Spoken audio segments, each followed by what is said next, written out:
you'll hear there's no such thing as election fraud, or it's so rare that it's not a concern. That's like saying hijackings are rare on airplanes, so let's just get rid of TSA and let whoever wants to get on an airplane. No, what a foolish idea. I mean, because the consequences are so staggering when that happens, right? Well, it's the same thing with election integrity. Every vote matters, and we see every year elections that come down to a single vote.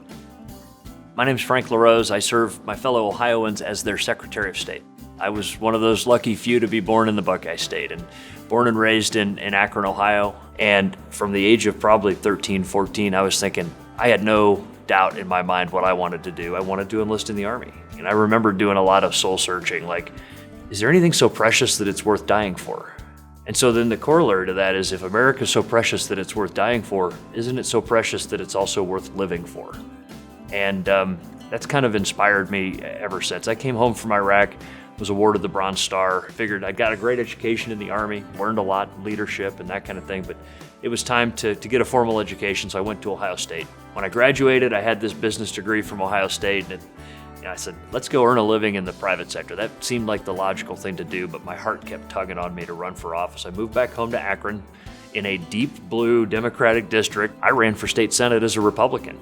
Obviously, when my time came up in the state Senate, we've got an 8-year term limit here, I decided to run for Secretary of State.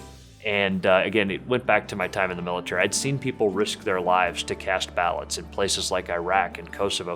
In fact, in Kosovo, we were there to see them conduct really their first ever free and fair election. And it's inspiring when you see people, in some cases, risking their lives to do something that we take for granted. In Iraq, they dipped their fingers in ink when they voted, and we were there as that process was wrapping up in Iraq. It was a simple way of keeping people from cheating. You'd cast a ballot, dip your finger in ink, and when you had a purple finger, it meant you'd already voted, so they wouldn't let you vote again. But it also became kind of like their I voted sticker. It was the way that Iraqis said, hey, I cast a ballot, I'm proud of this. A lot of people don't realize, though, that it was also a badge of courage. I'm a free man, I'm a free woman, I cast my ballot. So anyway, that stuck with me, and I brought that same sense of passion about elections to the role as Ohio Secretary of State. I mean, we want to make sure that the elections are honest and that every voice can be heard, and that's exactly what we've done with record-breaking turnout and really trustworthy elections.